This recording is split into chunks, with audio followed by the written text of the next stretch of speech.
Now, yesterday, during the last day of the Anthem public demo, a strange storm appeared in the sky. A Shaper Storm, or a Cataclysm event in free roam, an event that spawned in Titans and Ancient Ash Titans for us to find, fight and kill in an attempt to get better loot. Now, they weren't actually hard to kill, and this event was kind of hyped for a day or so in advance. Now, the storm in the demo was apparently only a small sample of what to expect from these Cataclysm events or public events. These Shaper Storms will be much larger, and apparently more dangerous creatures will show up because of them. These creatures will also hopefully be more challenging and possibly drop better loot as well. Hopefully. Now, these storms getting bigger and having more dangerous creatures spawn out of them was confirmed on social media by one of the developers, and like I said, in the demo these Titans were easily killed once you knew what weak points to actually shoot, but it was low level content, and the Ancient Titan, the big guy, was a fun little fight, and when it was low on health its abilities became pretty sporadic, not to mention it spawned in lots of little ads that exploded and meant that my Colossus was kind of on a constant state of overheat because I couldn't combo them because they were immune to my flamethrowers damage. Now, this Shaper Storm is just one of the events that will happen in Anthem's free roam, along with some other activities. Now, Anthem's endgame activities is something that has been spoken about at greater length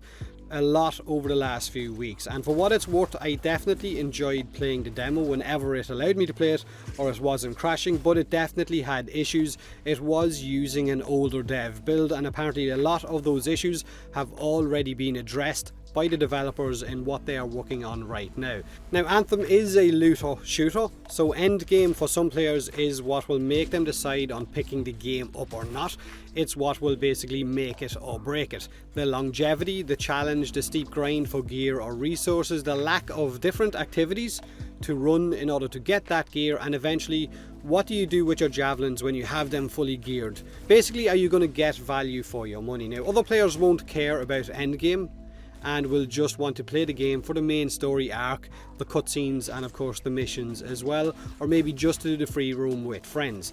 Now, it will be interesting to see how the game evolves when it goes live and what additions they add to it over the first few months. I guess that is what will decide whether the game stays alive or not in the eyes of the player base. But the game will also have legendary contracts, which sound just like bounties and probably have a set amount of contracts that rotate in order for you to pick up. It will have 3 initial strongholds, which are basically dungeons at launch, which is definitely a cause for concern because it seems like a really small amount to be constantly farming over and over again, with only health and damage scaling as a form of difficulty increase. Nothing else changes, just the enemy's health and damage, so you're basically trying to stay alive and not get one shot at higher difficulties. Apparently more strongholds will be added at a later date, but we don't know how much later they're talking about. The Tyrant stronghold we played in the demo is one of them, and the other 2 strongholds will show up apparently in later game once you've finished the main story arc. There is the Scar stronghold, which you can see footage of on YouTube by certain EA Game Changers, which looks a bit more challenging than what the Tyrant stronghold was, and the final stronghold we haven't seen yet. Now, there is also some kind of raid-like activity that is apparently being developed, which was spoken about in a Eurogamer article by one of the developers, where they mentioned it is a raid-like activity, but not your typical raid, or not following the mold that is used by other games to define what a raid is. So it's challenging content that will require some kind of team coordination. Now, outside of those end game activities, the Shaper Storms, the legendary contracts, and of course the strongholds, there are also 3 Fort Tarsus agents or factions in Anthem for you to complete reputation challenges with. These are the Arcanists, the Freelancers, and the Sentinels, and to gain points with them you need to do free play events, missions, and apparently choose conversation choices.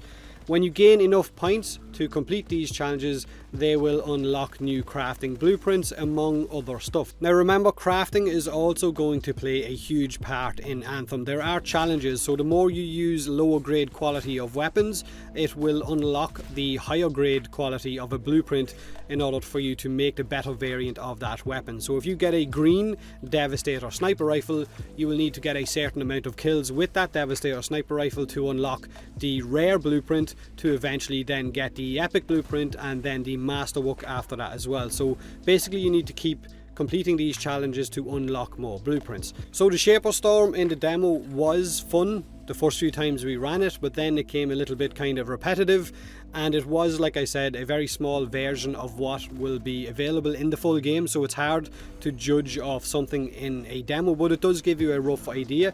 But for Endgame there will be these Shaper Storm events, there's the free roam events as well, there's the main story mission with 6 optional story arc quests, 3 initial strongholds apparently, with more being released at a later date, legendary contracts, and apparently some kind of a raid type of activity that is still being worked on, but we don't know exactly what that is or if it will ever see the light of day. Now let me know in the comment section below what you think of Anthem now that the VIP and the public demo are over, if you actually managed to play it without crashing or without any of the loading bugs, or I guess with the optimization issues it had as well, or if you plan on picking it up or plan on waiting several weeks or months before seeing how they actually develop the game further after its initial release.